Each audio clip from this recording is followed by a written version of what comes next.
बिस्मिल्लाहिर्रहमानिर्रहीम, अस्सलाम वालेकुम। मैं हूं ईसा नकवी। आज मंगल 12 अप्रैल है। वेलकम बैक टू पुराना पाकिस्तान। ये वो जुमला है जो बिलावल जरदारी ने उस वक्त कहा जब वज़ीर आज़म इमरान खान के ख़िलाफ़ तहरीक अदम एतमाद कामयाब हुई। इस वक्त पाकिस्तान में एक नई सियासी हकीकत है जिसके ख़िलाफ़ बहुत सारे लोग एहतजाज कर रहे हैं। तहरीक इंसाफ ने कौमी असम्बली से अपनी तमाम मेंबरान ने नशस्तों से इस्तीफ़ा दे दिया है। मामलात सियासी टर्न ऑफ इवेंट्स किस तरफ जाता है ज़ाहिर है आने वाले दिनों में देखना होगा, लेकिन इस वीडियो में इंतहाई अहम खबर पर बात करेंगे कि नए वज़ीर आज़म ने पाकिस्तान की जिस खारजा पॉलिसी का खाका हमारे सामने रखा है, एक बात तो उन्होंने वाज़े कर दी कि जो वेलकम बैक टू पुराना पाकिस्तान है इसमें खारजा पॉलिसी भी पुराने पाकिस्तान वाली होगी। किस किस्म की उन्होंने गुफ्तगू की, मुख्तलिफ ममालिक के साथ कैसे ताल्लुकात होंगे, उसके ऊपर ज़रा मैं आपके सामने एक नज़र दौड़ाने की कोशिश करूँगा और किस तरीके से उन्होंने जो बैरूनी क़ुव्वतें हैं, बड़े बड़े ममालिक हैं, उनसे माफ़ी मांगी है। पाकिस्तान ने ये जो माफ़ी मांगी है, क्या इसकी ज़रूरत भी थी, इसके हवाले से बात करेंगे। और कुछ तबसरा जो है वो वज़ीर आज़म इमरान खान उनकी खारजा पॉलिसी के हवाले से आखिर में करूँगा मैं इस वीडियो के। पहले देख लेते हैं कि क्या गुफ्तगू की शहबाज शरीफ ने खारजा पॉलिसी के हवाले से, किस किस मुल्क से खुलकर और किस किस मुल्क से दबे लफ्ज़ों में उन्होंने माफ़ी मांगी। मैंने उनकी स्पीच जो है वो पहले एक मरतबा सुनी, उसके बाद 2 से 3 मरतबा वक्फे से मैंने उसको दोबारा सुना कि हो सकता है कि मेरी अंडरस्टैंडिंग में कोई मसला हो। मैंने उसको दोबारा सुनने की कोशिश की और ये समझने की कोशिश की कि वाकई वो पाकिस्तान की खारजा पॉलिसी को एक मरतबा फिर खुशामदाना, चापलूसी और जी हजूरी वाले रवैये की तरफ लेकर जा रहे हैं। मेरी फीलिंग और मेरी सेंस तो यही बनती है। मैं आपके सामने उनकी चंद चीदा बातें रख देता हूँ, आप अंदाज़ा लगाइए कि उन्होंने क्या कहा। और जाहिर है कि जिस तरह भी कोई शख्स हुकूमत में आता है वो गुज़श्ता हुकूमत को डिस्क्रेडिट करके अपना जो है वो वाह करवाने की कोशिश करता है। कुछ इस किस्म की कोशिश भी उन्होंने की, लेकिन उन्होंने जो गुफ्तगू की खारजा पॉलिसी के हवाले से उसको ज़रा समझ लेते हैं। उन्होंने कहा क्या? उन्होंने कहा कि खारजा मुहाज पर बड़ी नाकामियों का सामना करना पड़ा। ये रेफरेंस दे रहे थे वो वज़ीर आज़म इमरान खान के दौरे हुकूमत का। उन्होंने कहा कि हमारे दोस्त, स्ट्रेटेजिक पार्टनर हमारा साथ छोड़ गए, कश्मीर पर हम खामोश होकर बैठ गए।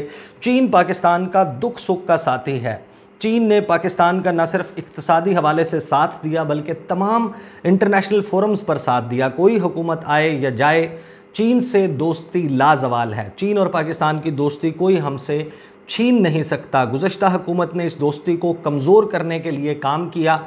CPEC को पाकिस्तान स्पीड से चलाएंगे। चीनी सदर शी जिनपिंग और चीनी क़यादत के शुक्रगुजार हैं। ये गुफ्तगू की और ज़ाहिर है कि पाकिस्तान की कोई भी पॉलिटिकल पार्टी हो उसका चीन की जानिब किस किस्म का रवैया होता है, क्या गुफ्तगू होती है, तो इसमें कोई नई बात तो नहीं थी। लेकिन एक बात तय है कि मुबारकबाद का पैगाम नरेंद्र मोदी से आ गया। तबसरा जो है वो तुर्की ने कर लिया, तुर्की ने बात कर ली। अमेरिका जो है उसकी वाइट हाउस की तर्जुमान, उन्होंने इसके हवाले से गुफ्तगू कर ली, लेकिन अभी तक गुरेज़ है, चीन की तरफ से कोई पैगाम नहीं आया। उनके जो मिनिस्ट्री ऑफ फॉरेन अफेयर्स के तर्जुमान हैं वो ट्विटर पर आए। वज़ीर आज़म मुंतखब होने के बाद, शहबाज शरीफ वज़ीर आज़म बन चुके थे, उसके बाद वो ट्विटर पर आए, लेकिन उन्होंने अफ़गानिस्तान के हवाले से एक बयान पोस्ट किया, एक सिंकियांग के हवाले से उन्होंने वीडियो शेयर की अपने ट्विटर पर। पाकिस्तान के हवाले से, पाकिस्तान में इस सियासी तब्दीली के हवाले से अभी तक चीन की जानिब से लबकुशाई नहीं की गई। कब करते हैं वो, किन अल्फाज में करते हैं, मैं इस हवाले से इंतज़ार करूँगा कि दुनिया भर का रद्द-ए-अमल सामने आ जाए। उसके हवाले से इंशाल्लाह आज शाम को, आज या फिर आज रात को किसी वक्त मैं वीडियो करूँगा। हो सकता है कि किसी आला चीनी ऑफिशियल जो है उसकी टेलीफोन कॉल आ जाए। आती है या नहीं आती, ये जब आएगी तो उसके ऊपर बात करेंगे। इसके बाद जो है वो सऊदी अरब के हवाले से गुफ्तगू की और मेरा ख्याल है कि एक गैर ज़रूरी काम उन्होंने किया। आपको मालूम है कि पाकिस्तान और सऊदी अरब के ताल्लुकात वज़ीर आज़म इमरान खान के दौरे हुकूमत में आगाज़ बड़ा अच्छा था। साल 2020 में ताल्लुकात की ट्राजेक्टरी डाउनवर्ड थी, रॉक बॉटम को हिट किया, बहुत ख़राब हुए ताल्लुकात और फिर बड़े बेहतरीन सफारती कार्ड्स इस्तेमाल करते हुए रीबिल्ड किया गया, रीकैलिब्रेट किया गया ताल्लुकात को सऊदी अरब के साथ, जिसमें पाकिस्तान जो माजी वाली पॉलिसी थी कि खुशामद करनी है, चापलूसी करनी है, ग़ुलामी करनी है सऊदी अरब की, उनके हुक्म की मिनो-अन तामील करनी है, उससे हट कर ईरान कार्ड इस्तेमाल किया, मुख्तलिफ़ अपनी पॉलिसी में जो कार्ड्स हैं उनको इस्तेमाल किया और उसके नतीजे में हमने देखा कि 2021 में ताल्लुकात दोबारा बहाल हो गए। वज़ीर आज़म इमरान खान के लिए पर्पल कारपेट जो है वो बिछाया गया, उनको बड़ा वेलकम दिया गया सऊदी अरब में। पाकिस्तान के जो सेंट्रल बैंक जो स्टेट बैंक है उसके रिजर्व्स में $3 अरब वापस रखवा दिए गए। डेफर्ड पेमेंट पर ऑयल की फैसिलिटी जो है वो भी बढ़ा दी गई। लेकिन जिस मामले को आप नुक्ताए आगाज़ कह सकते हैं उस मुखासमत का, यानी कि पाकिस्तान की जिस बात पर वो ऑफेंड हुआ था सऊदी अरब और ताल्लुकात ख़राब हुए थे, जब 5 अगस्त 2020 को वज़ीर ख़ारजा शाह महमूद कुरैशी ने एक स्टेटमेंट दिया था जिस वक्त सऊदी अरब कश्मीर के मामले पर हमें लिफ्ट नहीं करवा रहा था और उनके इंडिया के साथ ताल्लुकात कैसे हैं आपको मालूम है। तो उस वक्त शाह महमूद कुरैशी ने एक स्टेटमेंट दिया था। उन्होंने कहा था ARY पे वो गुफ्तगू कर रहे थे, उनसे एक सवाल हुआ, उन्होंने कहा कि देखें अगर सऊदी अरब हमारा साथ नहीं देता तो मैंने तो वज़ीर आज़म इमरान खान को मशवरा दिया है कि फिर कश्मीर वाले मामले पर हम सऊदी अरब के बगैर जो है वो आगे चलें और दीगर ऑप्शंस की तरफ देखें कि किस तरह सऊदी अरब के बगैर हम कश्मीर के मामले को उठा सकते हैं। उस पर सऊदी अरब नाराज़ हुआ था। लेकिन अब क्या रेफरेंस दिया है शहबाज शरीफ ने जो गुफ्तगू की, उन्होंने कहा कि सऊदी अरब हमारा दरीना शफीक मुल्क है। सऊदी अरब ने एटमी धमाकों के वक्त पाबंदियों के दौरान तेल की ज़रूरत पूरी की। वज़ीर ख़ारजा ने जो बयान दिया कि हम कश्मीर के मसले पर सऊदी अरब के बगैर बात कर लेंगे, we can negotiate Kashmir problem without Saudi Arabia.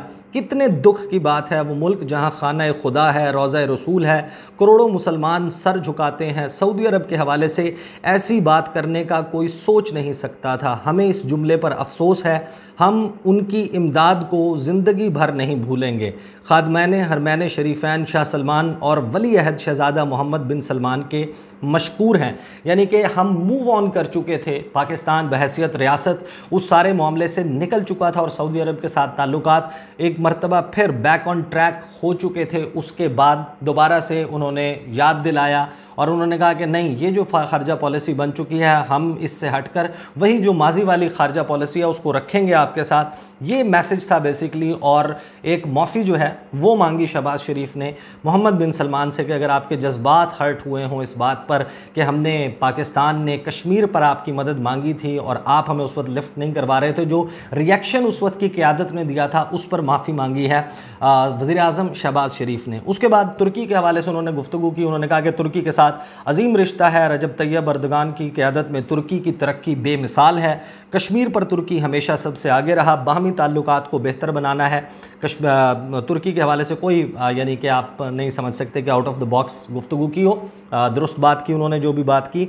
UAE हमसाया ममालिक ने और दीगर हमसाया ममालिक ने हमेशा साथ दिया, उनके भी मशकूर हैं। ईरान हमारा हमसाया बरादर मुल्क है, ईरान के साथ मज़ीद बेहतर ताल्लुकात उस्तवार करने और तजारती ताल्लुकात बढ़ाने। लेट्स सी के शहबाज शरीफ साहब जो हैं वो will he walk the talk जो उन्होंने गुफ्तगू की, क्योंकि 74 साल तारीख़ में हमारे सब के सामने है कि पाकिस्तान और ईरान के ताल्लुकात कैसे रहे, उसमें इनकी हुकूमत कितनी मरतबा बनी। ये गुफ्तगू के ईरान के साथ ताल्लुकात बेहतर करेंगे ये हमने पहले भी होते देखी, लेकिन ये बात रिकॉर्ड पर है कि जो गुज़श्ता दौरे हुकूमत है, अब उसको गुज़श्ता ही कहा जाएगा तहरीक इंसाफ का, सिर्फ उसमें हमने देखा कि ईरान के साथ आपकी जो 74 साल तारीख़ में एक बॉर्डर ओपनिंग थी, 959 किलोमीटर के बॉर्डर पर सिर्फ ताफ्तान का बॉर्डर खुला था। इन दो ममालिक जिनकी इतनी तवील सरहद मिलती है उनके दरमियान एक बॉर्डर ओपनिंग थी। गब्द रमदान मनपेशीन के बॉर्डर खुले, 4 मज़ीद बॉर्डर ओपनिंग्स जो हैं वो पाइपलाइन में थी, उन्होंने खुलना था। इसी तरह जो Islamabad Tehran Istanbul container train है वो इस दौरान चलाई गई और वो चलती रही। देखते हैं कि इसको किस हद तक बढ़ाते हैं। उम्मीद यही करनी चाहिए कि जो नई हुकूमत आई है वो पाकिस्तान के खारजा पॉलिसी जो है उसके महाज पर अच्छे फ़ैसले करे और ऐसे फ़ैसले करे जो पाकिस्तान के लिए मुफीद हों। फिर वो आते हैं यूरोपीय यूनियन की तरफ और अगेन मैं ये कहूँगा कि सियाको सबाक जो है उसको बिल्कुल भुला कर कि यूरोपियन यूनियन ने क्या किया था जिसके ऊपर वज़ीर आज़म इमरान खान ने रिएक्ट किया। उन्होंने जो गुफ्तगू की और उस गुफ्तगू का सियाको सबाक ये था कि यूरोपियन यूनियन के सफ़ीरों ने रूस और यूक्रेन के मामले पर पाकिस्तान में एक इंतहाई गैर सफारती हरकत की। पाकिस्तान के साथ डिप्लोमेटिकली ये मामला उठाते, बिहाइंड द क्लोज डोर्स ये मामला उठाते और बात थी। इन्होंने ओपनली एक लेटर लिखा और उस लेटर को अपने ट्विटर अकाउंट से ट्वीट किया, पाकिस्तान पर दबाव डाला, पाकिस्तान को दबे अल्फाज में धमकियां दी गई। किसी भी सॉवरन मुल्क के साथ अगर वहाँ पर आए हुए डिप्लोमेट्स इस किस्म का काम करें, अगर उसकी क़यादत उनको स्नब नहीं करती, तो मेरा ख़्याल है कि वो आप अपने मुल्क के साथ जो है वो मुखलिस नहीं नज़र आते। वज़ीर-ए-आज़म इमरान खान ने उस पर रिएक्ट किया, वफाकी काबीना के अरकान ने उस पर रिएक्ट किया, पाकिस्तान के दफ्तर ख़ारजा ने बुलाकर उनसे एहतजाज किया उस लेटर के ऊपर जो उन्होंने पब्लिकली लिखा था। लेकिन शहबाज शरीफ साहब जो हैं उन्होंने अपनी पहली ही जो स्पीच थी, इनाग्रल स्पीच थी उनकी मुंतखब होने के बाद, उसमें उन्होंने माफ़ी मांगी यूरोपियन यूनियन से। किन अल्फाज में मांगी सुन लें। उन्होंने कहा कि यूरोपियन यूनियन हमारी बरामदात का बड़ा हिस्सा वहाँ जाता है, टेक्सटाइल का 50% यूरोपियन यूनियन जाता है। यूरोपीय यूनियन को मतून करना अपनी ज़ात के लिए, जो बयान वज़ीर आज़म ने दिया, मेरे मुंह में वो अल्फाज नहीं आ सकते। उनका क्या बिगड़ेगा, बिगड़ेगा हमारा अपना। कितनी मेहनत से लूम्स में धागा कपड़ा बनता है, एक्सपोर्ट होता है, तो मैं समझता हूँ हमें उनसे भी अच्छे ताल्लुकात बनाने हैं। GSP+ की तजदीद करवानी है अगले साल।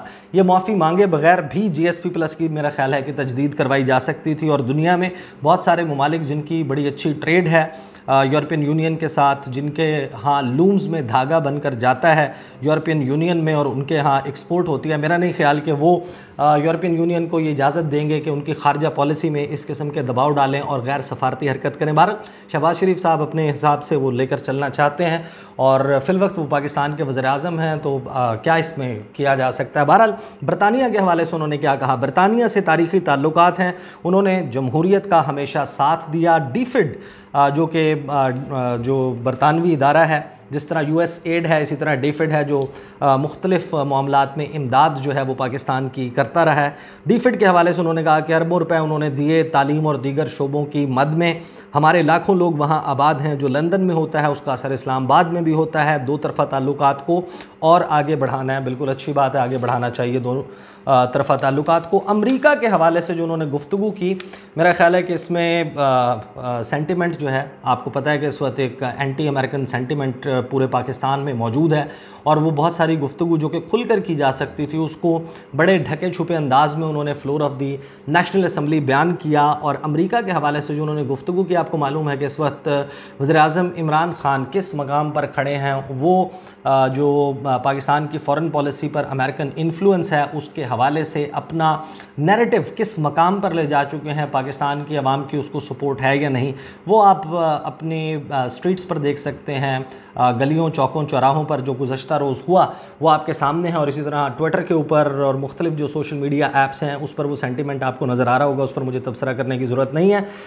वज़ीर-ए-आज़म शहबाज शरीफ क्या कहते हैं, उन्होंने कहा कि अमेरिका के साथ तारीख़ी ताल्लुकात हैं, इसमें उतार चढ़ाव आते रहे, इसमें कोई शक नहीं। कभी कोई ऐसा मौका था जब ताल्लुकात अच्छे थे, कभी ऐसा मौका था कि ताल्लुकात कन्फ्यूजन की नज़र हो गए, इख्तलाफात हुए।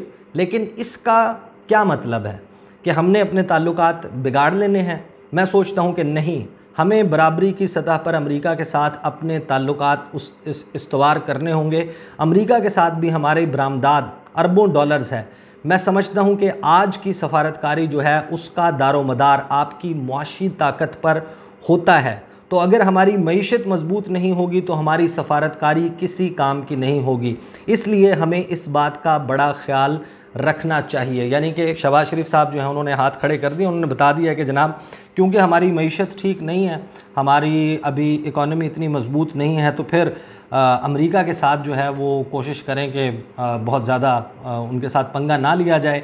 और पाकिस्तान की जो फ़ॉरेन पॉलिसी है वो इस बयान की को अगर सामने रखा जाए तो आपको बड़ी जल्द इसके असरात जो हैं वो नज़र आने लग जाएंगे। इसके बाद उन्होंने अफ़गानिस्तान के हवाले से बात की, वही जो एक्सटेंडेड मौक़िफ़ है कि अफ़गानिस्तान हमारा हमसाया मुल्क है और वहाँ पर आज करोड़ों मुसलमान शदीद मुश्किलात में ज़िंदगी गुजार रहे हैं। हमें उनके हक़ में बात करनी चाहिए, उनको खुराक मिले, अद्वियात मिले। वहाँ कहत साली हुई तो बड़े पैमाने पर पनाह गुज़ीन पाकिस्तान आएंगे। बार ये तस्करा किया। फिर भारत के हवाले से उन्होंने जो गुफ्तगू की वो गुफ्तगू भी बड़ी दिलचस्प है। शहबाज शरीफ कहते हैं कि भारत क्या में पाकिस्तान से, और फिर उन्होंने कहा कि हम अपने हमसाए तो तब्दील नहीं कर सकते। क्या में पाकिस्तान से अब तक हमारे दुरुस्त ताल्लुकात भारत के साथ नहीं बन सके। नवाज़ शरीफ ने भारत के साथ अमन का हाथ बढ़ाया, उन्होंने कहा मैं किसी पे इल्ज़ाम तराशी जिस किस्म के लगते रहे मैं कोई उसके ऊपर नहीं जा रहा, लेकिन नवाज़ शरीफ जो है उन्होंने भारत के साथ अमन का हाथ बढ़ाया। वही नवाज़ शरीफ था फिर जिसने अक़वाम मुत्तहिदा में असम्बली में जाकर वहाँ कश्मीरियों के हक़ ख़ुद इरादियत और उनकी आज़ादी के लिए एक ज़ोरदार, बहुत शानदार और इंस्पायरिंग तकरीर की। यानी उन्होंने जो कुछ कश्मीर के लिए किया उसे उन्होंने एक जुमले में समो कर बताया कि नवाज़ शरीफ पर इल्ज़ाम लगते हैं कि उन्होंने भारत के साथ ताल्लुकात बेहतर करने की कोशिश की, लेकिन देखें उन्होंने तो असम्बली में जाकर, जो अक़वाम मुत्तहिदा जनरल असम्बली है, वहाँ पर उन्होंने कश्मीरियों के हक़ ख़ुद इरादियत और उनकी आज़ादी के लिए बड़ी ज़ोरदार, बड़ी शानदार और इंस्पायरिंग तकरीर की थी। और आज जो गासबाना कब्ज़ा किया गया, भारत ने आर्टिकल 370 ख़त्म किया, हमने कोई संजीदा काविश की, दिन रात कश्मीर की वादी में खून बह रहा है। सिर्फ श्रीनगर हाईवे, आपको मालूम है कि इस्लामाबाद में जो मौजूदा हुकूमत, गुज़श्ता हुकूमत है इमरान खान साहब की, उन्होंने जो कश्मीर हाईवे उसका नाम श्रीनगर हाईवे रख दिया। तो उन्होंने कहा सिर्फ आपने श्रीनगर हाईवे जो है वो बना ली, भारत के साथ अच्छे ताल्लुकात के ख़्वाह हैं, लेकिन मसला कश्मीर के मुनसिफाना हल के बग़ैर पायदार अमन का क़याम मुमकिन नहीं। अच्छा, ये एक स्टैंडर्ड है और तमाम पार्टीज़ इस लाइन को फॉलो करती हैं, यही पाकिस्तान की सिक्योरिटी इस्टेब्लिशमेंट का मौक़िफ़ है। तो उन्होंने इसी मौक़िफ़ को सामने रखा। उन्होंने कहा कि कश्मीरी बहन और भाइयों के लिए हर फोरम पर आवाज़ उठाएंगे, इखलाकी और सफारती हिमायत जारी रखेंगे, ये हमारा हक़ है, वो हमारे भाई हैं, काश भारत ये समझ लेता। मोदी को मशवरा दूंगा, आप समझें जो गुर्बत और बेरोज़गारी है, क्यों हम इस तरह अपना और आने वाली नस्लों का नुकसान करना चाहते हैं। आएँ कश्मीर का मसला अक़वाम मुत्तहिदा की करारदादों के मुताबिक हल करें और खुशहाली लेकर आएँ। फिर उन्होंने एक लाइन फ़लस्तीन के हवाले से बोली कि फ़लस्तीन का मसला, उनके हुकूक़ के लिए पाकिस्तान आवाज़ उठाता रहेगा। ये गुफ्तगू उन्होंने की। दो तबसरे उनके गायब थे फ़ॉरेन पॉलिसी महाज के ऊपर। इस वक्त जो कुछ चल रहा है उसमें एक यूक्रेन और रूस का मामला है। रूस का कोई तस्करा नहीं था और हमें अंदाज़ा भी है कि रूस का तस्करा क्यों नहीं था। और बहुत सारे सवालात इसके ऊपर उठते हैं कि एक जिस वक्त रीजनल अप्रोच की तरफ पाकिस्तान गया और बड़े अरसे से इसकी कमी महसूस होती थी कि पाकिस्तान एक इलाकाई अप्रोच अपनाए, तो जब आप फ़ॉरेन पॉलिसी की बात कर रहे हैं तो आपने रूस को का बिल्कुल ही एक लफ्ज़ भी रूस के हवाले से नहीं बोला। और फिर जो इस वक्त सर्द जंग का माहौल है चीन और अमेरिका के दरमियान, उस पर आपने तबसरा नहीं किया। जो क्वाड्रिलेटरल सिक्योरिटी डायलॉग का इंडो पैसिफिक रीजन में जो कुछ चल रहा है उसके हवाले से कोई गुफ्तगू नहीं की। बहरहाल ज़ाहिर है कि इसकी तफसील जो है वो आने वाले दिनों में देखनी होगी कि वो किस तरीके से इन सारे मामलात पर अपनी पॉलिसी रखते हैं, किसको पाकिस्तान का ख़ारजा उमूर का वज़ीर चुनते हैं। पाकिस्तान पीपल्स पार्टी से लाइकली यही नज़र आता है कि पाकिस्तान पीपल्स पार्टी से कोई होगा जिसको बनाया जाएगा पाकिस्तान का वज़ीर ख़ारजा। लेकिन ब्रॉडर आउटलाइंस जो उन्होंने सामने रखी हैं उसमें एक बात वाज़ेह तौर पर नज़र आती है कि दोबारा वही पॉलिसी होगी पाकिस्तान की, और वज़ीर आज़म इमरान खान जो तब्दीलियाँ लाए थे ख़ारजा पॉलिसी में उनको अंडू किया जाएगा। लोग इस पर किस तरीके से रिएक्ट करते हैं, मेरा काम जो है उसके ऊपर सिर्फ रिपोर्टिंग करना है। मैं आपकी सामने अपना तबसरा और आरा जो मेरी जो राय है उसके ऊपर वो सामने रखूँगा, रिपोर्ट भी करता रहूँगा इन तमाम मामलात को।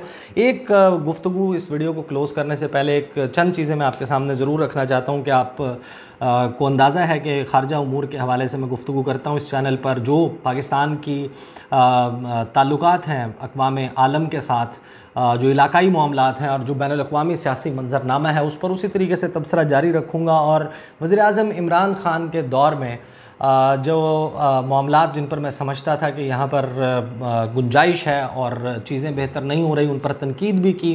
जो चीज़ें उन्होंने अच्छी की उनकी तारीफ़ भी की।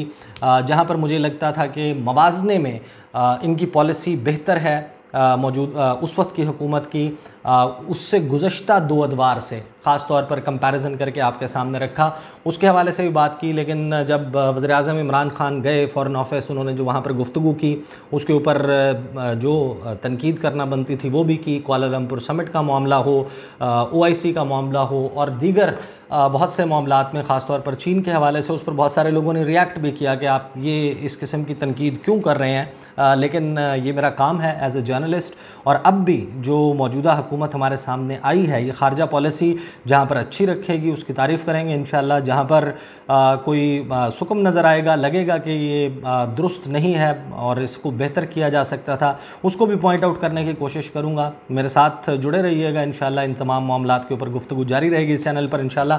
अगली वीडियो में मुलाकात होगी और आपके सामने रखूँगा कि क्या रिएक्शन आया पूरी दुनिया से पाकिस्तान में इस सियासी तब्दीली पर। अगली वीडियो में मुलाकात होती है, मुझे इजाज़त दीजिए, अल्लाह हाफ़िज़।